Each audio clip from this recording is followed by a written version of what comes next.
Hi, I'm Neil Hermes and welcome to my weekly bird wrap number 20 for this year. And here I am in Black Mountain Reserve on quite a chilly Canberra morning, and I'll let you know a little bit more about Black Mountain Reserve in a clip that I'll attach to my website. Today I have three great stories for you. One about the re-emergence of Gouldian Finches, which is a fabulous story. A sad story about a man in New York who's been arrested for his interest in birds. And how do birds make bird nests?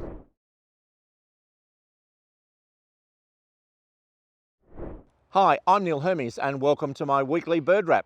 My first story today is a really fabulous story and it's about Gouldian finches. Now, anyone who's seen a picture of a Gouldian finch knows that they could be on the list of the top most beautiful birds in the world. They are magnificent. There's two forms of them in the wild. They have different coloured heads, but they are spectacularly coloured finches, and they occur in the northern parts of Australia, in Arnhem Land, in the Northern Territory, and in parts of the Northern Territory itself. These birds have been on the endangered species list for a long time. In the past, they were trapped a lot for aviculture, and it would seem that changes in fire management have changed the abundance of seed that they depend on in the wild, and they really did decline down into very, very low numbers, and they are still endangered. However, the good news is Gouldian finches are making a comeback, and there's now birds being seen in parts of the Northern Territory where you would not have seen Gouldian finches in the past.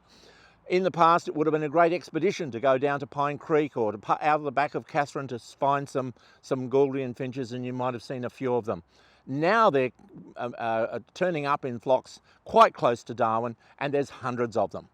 And we're really hoping that this is the resurgence of Gouldian finches in the top end. The reasons for this great resurgence are a little unclear. The birds are dependent on seed, they're dependent on surface water, and there's a lot of surface water in the dry these days in the top end. But one of the suggestions is that the main predator of Gouldian finches at the nests, which are goannas, have been decimated badly by the arrival of cane toads, which of course are poisonous to goannas, and there's been a drop in the number of goannas in the areas where the Gouldian finches are. Now, this is not good for the goannas, but it's been potentially one of the reasons why Gouldian finches have increased so much. So if you've always wanted to see a Gouldian finch and you've been put off by the fact that they're so rare and they're difficult to see, now's the time to be going to the top end, to go to Darwin and see some of these spectacular birds in the wild. My second story today is about a gentleman in New York State, up on the edge of Lake Ontario, where Mr. Artel, he has been feeding birds in his front yard. Now, this is a wonderful thing to do, especially in the winter months in the Northern Hemisphere, because many birds are reduced because they just can't get access to food. Now, this gentleman has been feeding the birds in his yard with peanuts and seeds, but apparently there's a local ordinance in his town that says you can only put out 2 bird feeders per garden. And apparently 3 times now, this gentleman has been prosecuted for having more than the allocated number of bird feeders in his yard. Now, I'm not quite sure why the local council has a rule about the number of feeders, and there may well be very good reasons why neighbours have problems with the numbers of birds or whatever. I don't know. But what I do know is there's been an outrage around America about this poor gentleman being arrested and charged by his local police for feeding the birds in his yard.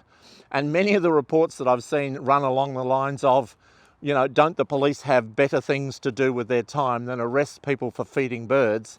Maybe there's more important things about, and that may be the case. But I'm sure the local council has reasons why they would have restrictions on the numbers. And of course, if you feed many birds in your yard, it can have an impact, particularly in Australia, for example, with cockatoos, where I know there are restrictions for feeding white cockatoos because of the damage they can do around feeding sites. But nevertheless, the fact that this gentleman has been arrested now 3 times for feeding birds in his yard is a bit of a sad story, because we really do want to do everything we can to look after birds and encourage birds. But that's a story from New York State this week. My last story today is about nests. Now, we all know what a nest looks like, a bird's nest. You know, a big bundle of sticks that sit in a tree. Well, many birds have a big stick nest. And we get used to seeing them in trees about, and when the leaves fall off, we see the nests that were hidden by the trees during the spring. And we look at these nests and we say, well, you know, there was a bird's nest there.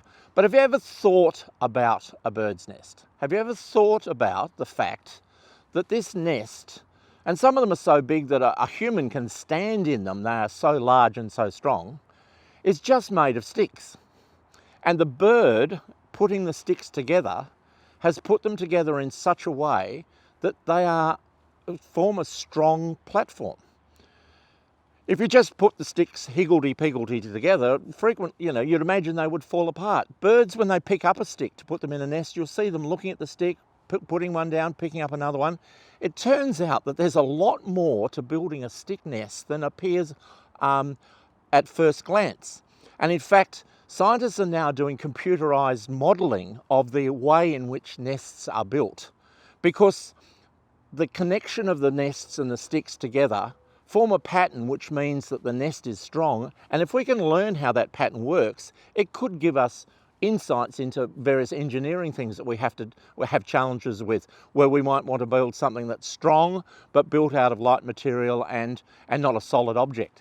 So the understanding of how a bird's nest is put together is giving us insights as to how we might build structures for ourselves. So next time you see a bird's nest, you know, it's not just a bird's nest, it's an amazing piece of construction that a pair of birds has put together and is built to last a considerable amount of time.